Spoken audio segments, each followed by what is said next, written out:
लाहौर में new year night पर आतिशबाजी के सामान की तरसील नाकाम बना दी गई। पुलिस ने फिरोजपुर रोड से मुलजिम को गिरफ्तार किया जो टाउनशिप से अंदरून शहर आतिशबाजी का सामान सप्लाई करने जा रहा था।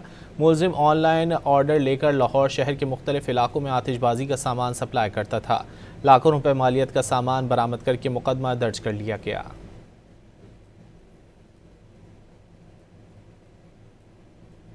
लाहौर में न्यू ईयर नाइट पर आतिशबाजी के सामान की तरसील नाकाम बना दी गई। पुलिस ने फिरोजपुर रोड से मुलजिम को गिरफ्तार किया जो टाउनशिप से अंदरून शहर आतिशबाजी का सामान सप्लाई करने जा रहा था। मुलजिम ऑनलाइन ऑर्डर लेकर लाहौर शहर के मुख्तलिफ इलाकों में आतिशबाजी का सामान सप्लाई करता था। लाखों रुपए मालियत का सामान बरामद करके मुकदमा दर्ज कर लिया गया।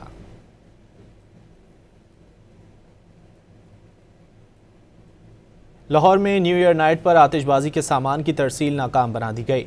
पुलिस ने फिरोजपुर रोड से मुलजिम को गिरफ्तार किया जो टाउनशिप से अंदरून शहर आतिशबाजी का सामान सप्लाई करने जा रहा था। मुलजिम ऑनलाइन ऑर्डर लेकर लाहौर शहर के मुख्तलिफ इलाकों में आतिशबाजी का सामान सप्लाई करता था। लाखों रुपए मालियत का सामान बरामद करके मुकदमा दर्ज कर लिया गया।